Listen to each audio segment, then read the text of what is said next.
here to explain the poem Jazz Poem 2 for the 10th standard students of Karnataka State Syllabus. Okay, this poem is all about a jazz player and his mesmerizing music, but it also hints a lot about, or it hints um, about the racial discrimination faced by the blacks. Okay, so obviously our jazz player, he's a black man, I mean the race, and yeah, the poet, that is Carl Wendell Hines Jr. So he is also an African American. He is also, or he was also a musician, and he was so much interested in jazz music. So this poem, it has an autobiographical, or it has autobiographical elements in it. Okay, so yeah, that is the connection between the author and the poem which I found. So now we will discuss the poem. I'll read it line by line and I'll explain it. So take your text and read the poem along with me, and keep one thing, keep this point in your mind. You can expect questions from this poem. There will be questions, like, for sure, and mostly they'll be asking you to write the summary, or they will ask you to describe the jazz player. Okay, so keep this in mind and listen to the video. There he stands, see, like a black ancient mariner, his wrinkled old face, so full of the wearies of living, is turned downward with closed eyes. So closed eyes comes in the next stanza, but since it is a continuation, I have read it. So here the jazz musician, or the jazz player, is compared to the ancient mariner. So have you studied that poem, The Rime of the Ancient Mariner, written by Coleridge, in your smaller classes? You might have. Okay, so that was a poem in which this ancient mariner, he shot an albatross, which was considered as a bird of good omen, and after the death of that albatross, many supernatural things happened in that ship, and many people died. Like almost everyone died except the ancient mariner, the old man. Everyone died. So that was a poem all about. We have many other things in the initial part. Like the story goes on, but it's not important for you to know the story of that poem, but I have just mentioned.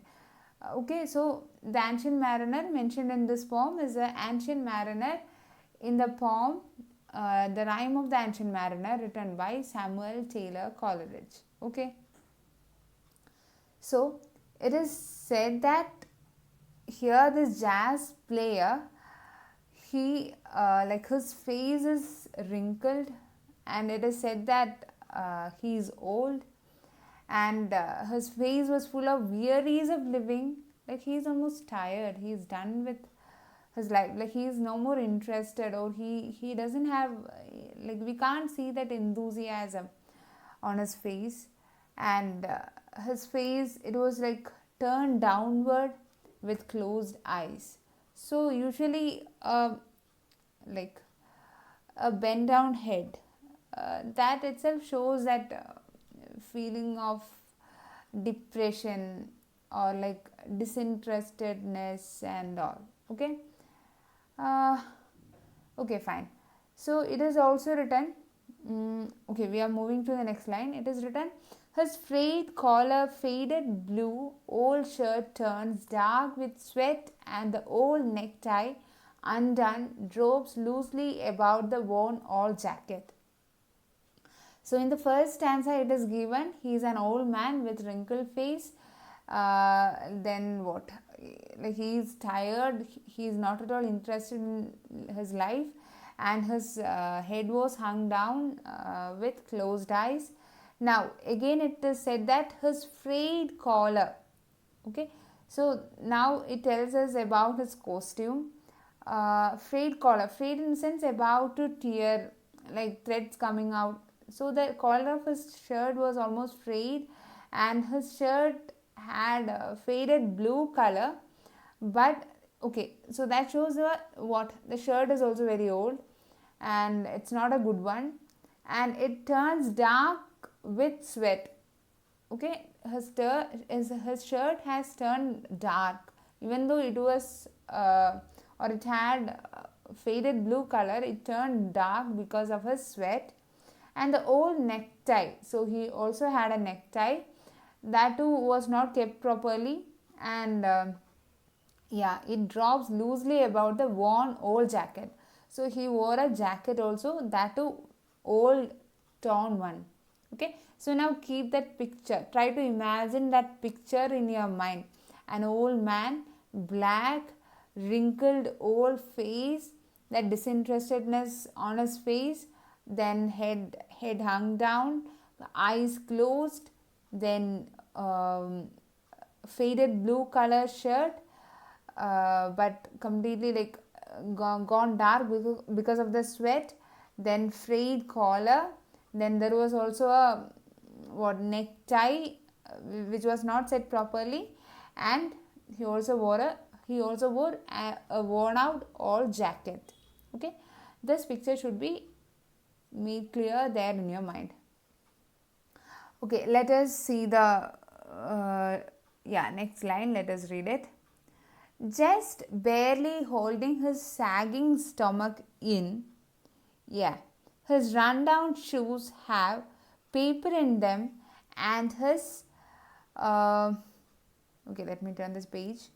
And his rough, unshaven face shows pain in each wrinkle, but there he stands in self brought solitude, head still down, eyes still closed, ears perked and trained upon the bass line, for across his chest lies an old alto saxophone. His worn out old coat, it somehow managed to hold his hanging stomach in, and he had shoes, or he wore shoes which were also very old, and he had paper inside them. Then again it is said that his face was unshaven, and each wrinkle on his face, okay, we could see the pain, his pain in each wrinkle on his face. And it is also said that but there he stands in self-brought solitude, so he is lonely, or he is alone. Okay, and this loneliness was chosen by him. Okay, he himself chose this state of being alone. Okay, yeah. Then his head was still hung down, and his eyes were still closed, but his ears, it like it stretched out and trained upon the bass line. Okay, his ears were trained upon the bass line, for across his chest lies an old alto saxophone. So that's what we can see. The next thing, that is, across his chest lied a what? Across his chest lies an old alto saxophone. So this is a music instrument which you can see in the picture given in your textbook. Okay, and we'll see the next line. Okay, supported from his neck by a wire coat hanger. So this saxophone was supported from his neck by a wire coat hanger, and now what he does, he gently he lifts it now to parted lips. See, so now he is lifting that saxophone gently to his parted lips. See, to tell all the world that he is a black man. So with that music, or through with the help of his saxophone, what he is going to do, he is going to play it to tell all the world that he is a black man. So initially I told that hint of racial discrimination can be seen here. He is a black man, that he was sent here to preach the black gospel of jazz. So it is what? With his saxophone, what he want to tell others? He is a black man and he is sent to this world, or he is sent here to sing or to preach the gospel of jazz, or sing the, or give the people the message. Okay, give a message to the people, or to preach. Okay, as a priest, like a priest, to preach the black gospel of jazz. So gospel is something related to religion. Okay, yeah, and it is a black gospel of jazz. Why it is given black gospel? Because he is a black man. Now preaching it with words of screaming notes and chords, he is no longer a man. No, not even a black man. Okay, that is a magic played by music there. See, now preaching it with words of screaming notes and chords. So now he is preaching that message not with words but with screaming notes and chords, with the music, okay, by playing saxophone. He is no longer a man. So when he is playing that music, or when he is giving that message through his music, he is no longer a man. No, not even a black man. So he is not even a black man. But what? That we'll see. But yeah, a bird, one that gathers his wings and flies high, high, higher until he flies away. So whenever he lifts his saxophone and he sings, or when he plays the music, he is no longer a man, no, or not a black man, but he is like a bird. Okay, a bird that gathers its wings and flies high, high, higher. So when he is playing that music, it lifts him up. So he is such a beautiful musician, that music of his, or that jazz music, it has the power to lift him up. Then he flies, or he moves higher like a bird, or come back. Okay, until he flies away, and he plays that until that music takes him away, or come back to find himself a black man again. So this happens, or he even forgets that he is a black man, or the other people, they listen to him because of the power of his music. He has that power, or his music has that power to make the people listen to him. Okay, irrespective of the fact that he is a black man. So the black people, they were not consider, or the other people, they didn't respect them, the black people. But though he was a black man, when he played his music, that music had the power which made the people listen to him, which made the people to listen to his message. So he is not a great orator to make great speeches, but his music, that had that power to speak to the people and to make them listen. Okay, understand that, to make them listen. And it even made them forget, and even made him forget that he is a black man. But when the music stopped, he comes back to find himself a black man again. So when there is that music, or when he is playing that music, it lifts him up so high, and it makes others even forget that he is a black man. But when it is stopped, he comes back to this world to realize that he is still a black man. And yeah, so that is a poem. So I hope you all enjoyed it. I hope you all understood the meaning of the poem. So now what you have to do is read it thoroughly. And as I said, you can expect a question to describe the jazz player.